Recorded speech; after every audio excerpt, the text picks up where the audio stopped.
say it was the lightning that birthed him, but they are wrong.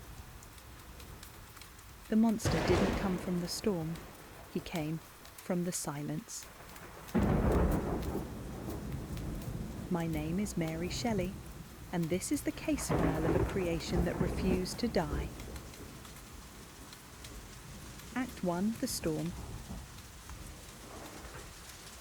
Geneva, summer of 1816, the year without a summer, they called it.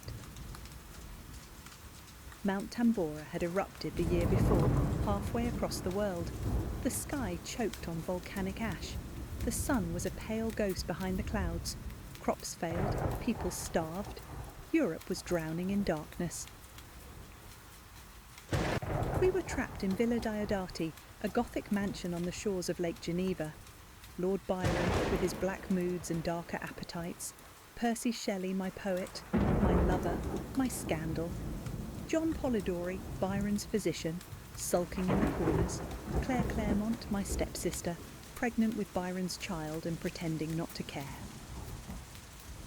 And me, Mary Godwin, 18 years old, unmarried, unwed mother, a girl with no reputation left to lose. We drank wine to keep the cold out and told ghost stories to keep the silence at bay. Byron, ever the showman, issued a challenge. Each of us would write a tale of terror, something to make the blood run cold. The men spoke of vampires and animated corpses. Byron sketched out fragments. Polidori scribbled notes that would become The Vampire. Percy contributed philosophical musings. But I couldn't think of anything. Night after night they asked me, "Have you thought of a story?" And night after night I had nothing. The truth is, I didn't need to invent horror. I had lived with it since my first breath. The monster wasn't waiting in the lightning. He was already inside me, waiting to be born. Act 2, Born in Blood. Let me show you the evidence. Let me take you back to the scene of the first crime. August 30th, 1797, Somers Town, London. My mother, Mary Wollstonecraft, died 11 days after bringing me into this world. She was a revolutionary, the author of A Vindication of the Rights of Woman, a woman who dared to say that females had minds worth educating, voices worth hearing. She survived mobs and exile and heartbreak. But she couldn't survive me. Puerperal fever, sepsis from retained placenta. The doctors tried everything. They even brought in puppies to suckle at her breasts, believing it would draw out the infection. It didn't work. She died in agony, calling for my father. I was born a murderer, innocent but stained. I was the creature who killed its creator simply by existing. My father, William Godwin, the great philosopher of reason, couldn't look at me without seeing her ghost. He remarried quickly, a widow with 2 children of her own. My stepmother resented me. I was the living reminder of the woman she could never replace. So I grew up alone. I didn't play with dolls, I played with ghosts. I spent my childhood in St Pancras churchyard, sitting by my mother's grave, tracing the letters of her name on the cold stone, Mary Wollstonecraft Godwin. That was my schoolroom, that was my sanctuary. I sat there, a girl made of books and bone, waiting for her to speak back. I read her writings, I memorised her words. I tried to become her, to resurrect her through sheer will. Is it any wonder I fell in love with a man who was as obsessed with death as I was? Percy Bysshe Shelley. Poet, atheist, revolutionary, already married with a pregnant wife at home. He came to my father's house, seeking the wisdom of the great William Godwin. Instead, he found me, a girl of 16, reading by my mother's grave, hungry for anything that wasn't the suffocating respectability of Georgian England. We met in secret. We read philosophy and poetry. We talked about free love and the rights of man and the tyranny of marriage. And one day, there at my mother's gravestone, we became lovers. My father was furious, hypocrite. He'd written that marriage was an oppressive institution, but when his teenage daughter took him at his word, he disowned me. We ran, Percy and I and Claire.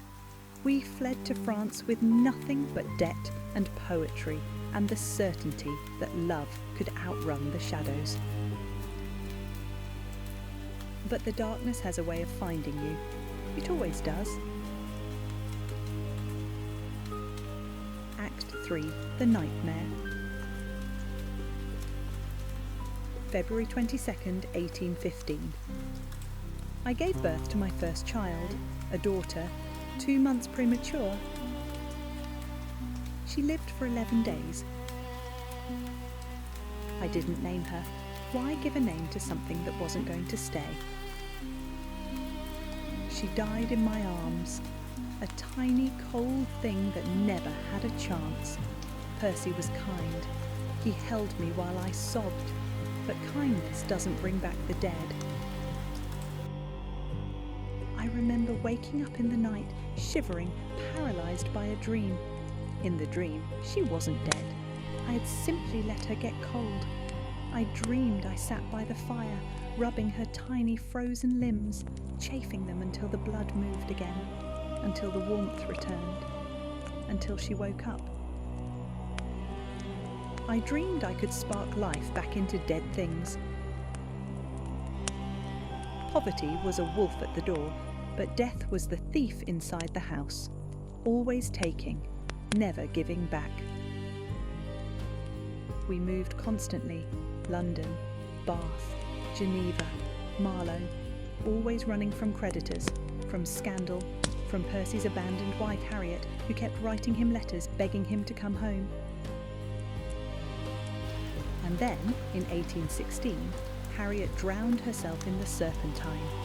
Pregnant, abandoned, they found her body weeks later, bloated and unrecognisable.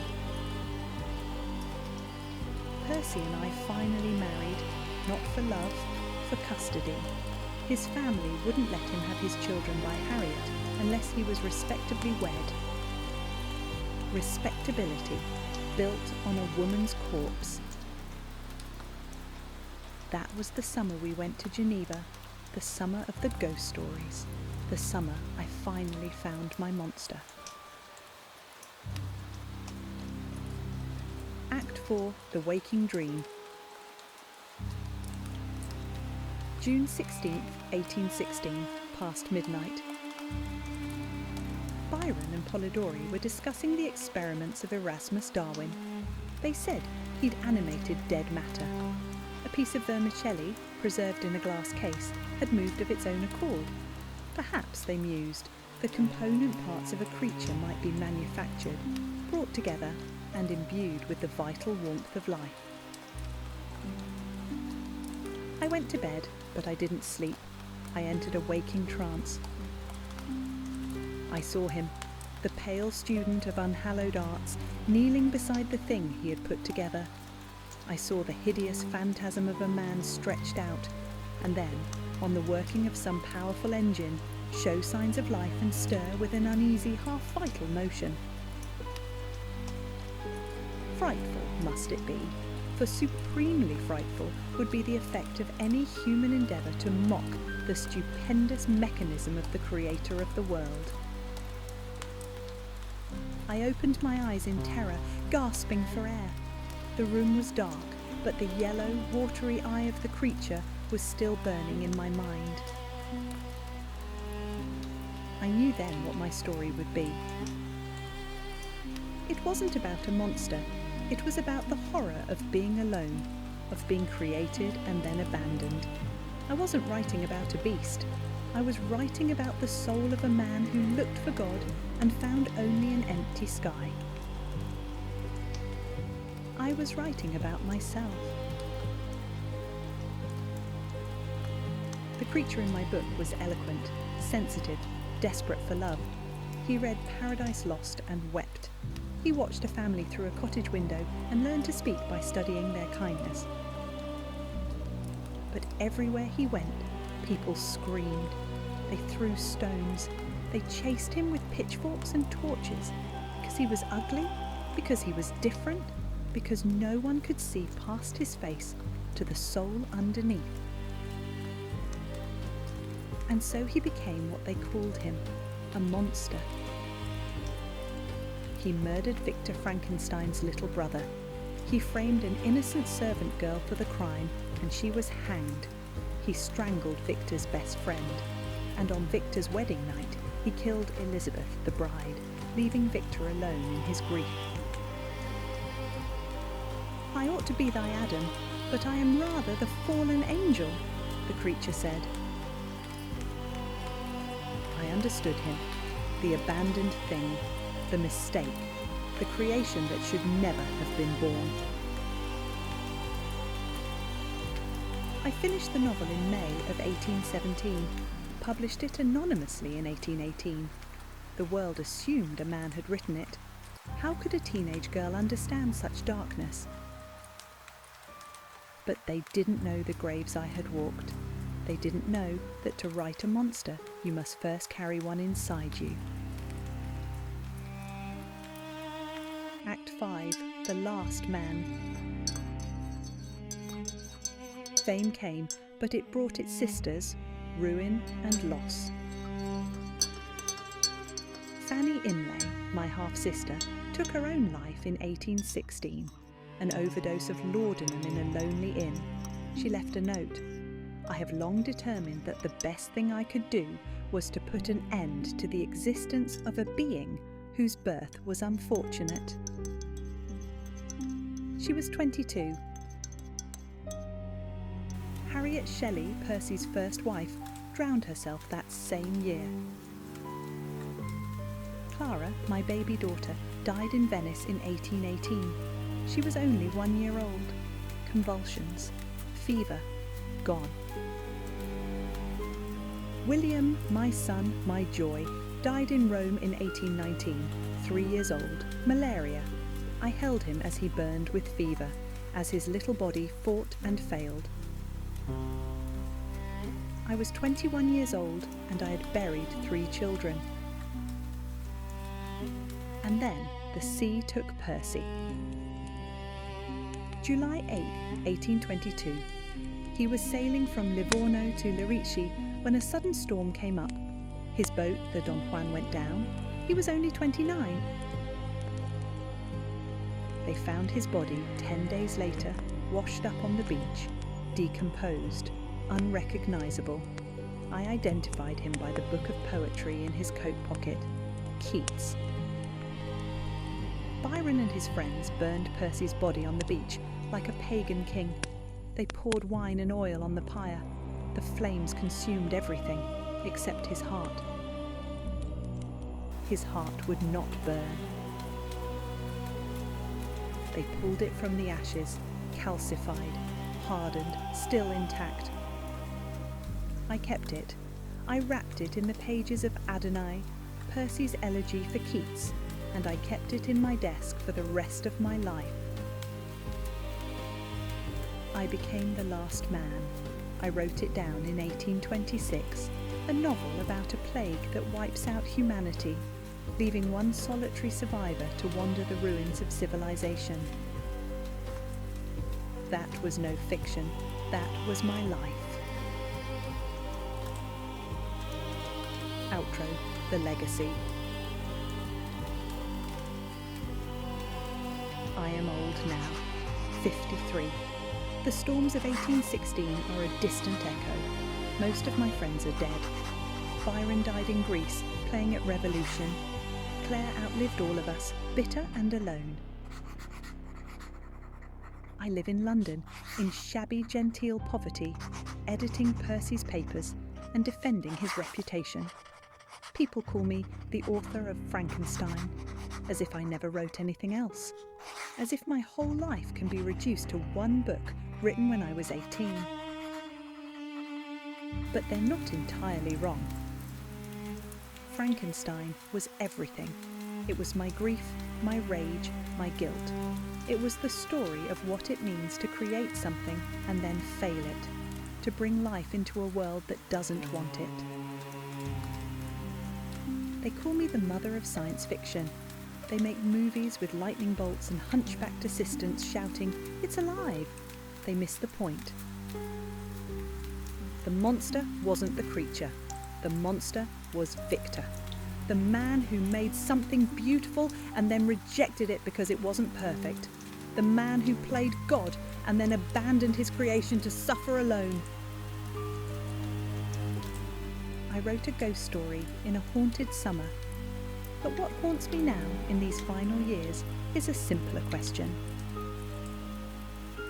How many of us are Frankenstein, and how many of us are the creature, still searching for the love that made us?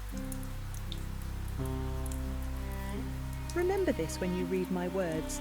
I am just a woman who looked into the dark and wrote down what stared back. Beware, my friends, beware the ambition to create what you cannot control, for I am fearless and therefore powerful. The case is closed, but the monster never dies. He's still out there, waiting, watching, searching for the one thing he was never given: love.